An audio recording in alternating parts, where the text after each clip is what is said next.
Hello दोस्तों, study platform Y Vasundhara में आप लोग का स्वागत है।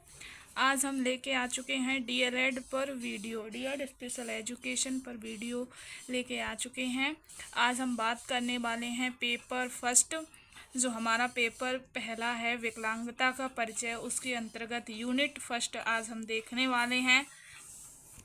दोस्तों, आप लोग भी आ चुके होंगे। चलिए वीडियो बनाना शुरू करते हैं। इसमें हम क्या जानेंगे, यूनिट 1 में विकलांगता के ऐतिहासिक परिप्रेक्ष्य, राष्ट्रीय और अंतर्राष्ट्रीय एवं विकलांगता के मॉडल। इसके अंतर्गत अब हम हेडिंग डालेंगे, जो जानेंगे दिव्यांगता का ऐतिहासिक परिप्रेक्ष्य। दिव्यांगता का ऐतिहासिक परिप्रेक्ष्य।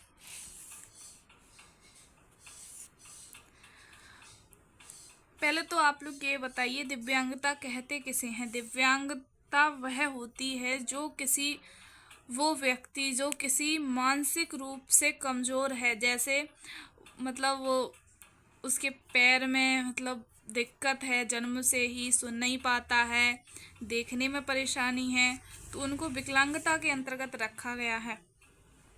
ठीक है, विकलांगता को ही दिव्यांगता कहते हैं। अब इसको हम विस्तार से जानते हैं। आज के परिदृश्य में विकलांगता शब्द को हटाकर उसे दिव्यांगता का रूप दे दिया गया है, क्योंकि विकलांगता शब्द जो था वो ऐसा लगता था कि विकलांग उनको अपमान कर रहा जा रहा है, लेकिन जो दिव्यांग शब्द है वो एक अच्छा शब्द रख दिया गया है। जो RPWD एक्ट 2016 के अनुसार विकलांगता शब्द से निःशक्त जनों के सशक्त जनों या वर्गीय का एक चेहरा सामने आता है। यह सत्य है कि पिछले कुछ वर्षों तक इस विशिष्ट वर्ग का परिचय विकलांगता शब्द से किया गया था, परंतु अब इन्हें दिव्यांग अथवा अलग योग्यता के व्यक्ति के नाम से संबोधित किया जाता है। यूं तो यह वर्ग प्रारंभ से ही विशेष रहा है, चाहे वह समाज का कमजोर वर्ग होने के कारण हो या निवेदन के कारण हो, अथवा अलग दक्षता दर्शाने के कारण हो। इसके बाद अब हेडिंग डाल दीजिए, RPWD एक्ट इसी के अंतर्गत है, पर्सन विद डिसेबिलिटी यानी RPWD एक्ट। इसमें देखते हैं, प्राप्त ऐतिहासिक जानकारी के अनुसार पूर्व में तो इन बच्चों की दशा अत्यधिक विचारणीय थी। अब नेक्स्ट है हमारा, जिन्हें राक्षस, बुरी आत्मा, जो दिव्यांग लोग थे उनको पिछले समय में क्या क्या समझते थे वो इस बारे में है। जिन्हें राक्षस, बुरी आत्मा, बुरे जन्मों का पाप इत्यादि कह कर मार दिया जाता था। जिस किसी की भी संतान ऐसी होती थी उसको बुरी आत्मा, बुरा श्राप इत्यादि, पाप का भोग इत्यादि मानकर उसे मार दिया जाता था। उन्हें हंसी का प्रसुप्त बनाकर दरबार में कोई बरसाए जाते थे तथा जानवरों के पीछे बांधकर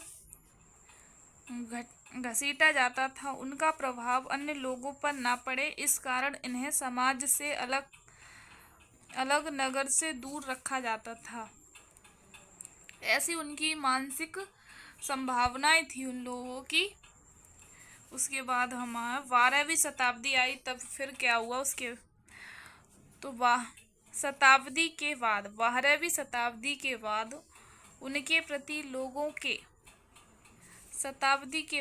इनके प्रति लोगों के दृष्टिकोण में बदलाव आया। लोगों के जो दृष्टिकोण में थोड़ा बहुत बदलाव आया, और कुछ धर्म समचर्यों ने इन्हें समाज का अंग मानते हुए उनके लिए अलग व्यवस्था करना शुरू किया। कुछ लोगों ने इनके लिए अलग व्यवस्था करना शुरू किया। उसके बाद है नेक्स्ट, भारत में 5000 ईसा पूर्व से ही दिव्यांगता को सम्मान की दृष्टि से देखा जाता था।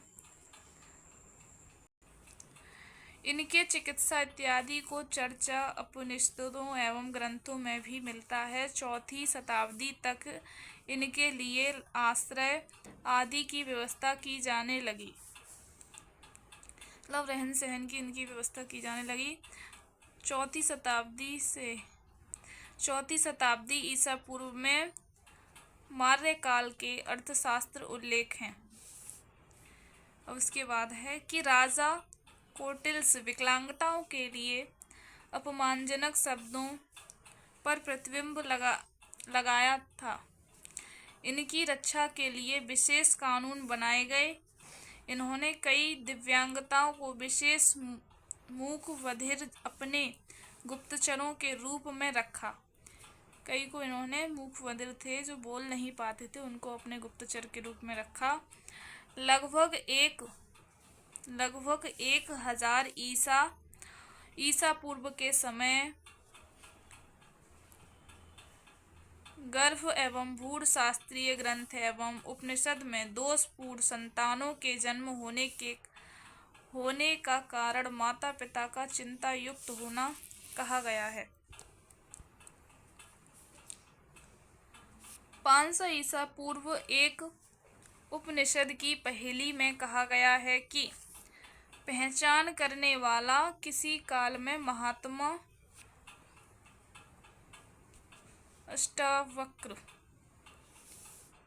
शारीरिक दिव्यांग थे एवं इसी काल में राजा धृतराष्ट्र का भी यहाँ वर्णन किया गया है कि यह दृष्टिबाधित थे। जो राजा धृतराष्ट्र थे वो दृष्टिबाधित थे। सो दोस्तों, कैसी लगी वीडियो? लाइक कीजिए, कमेंट कीजिए, सब्सक्राइब कीजिए। आज हम इतना ही देखेंगे। So thank you so much guys.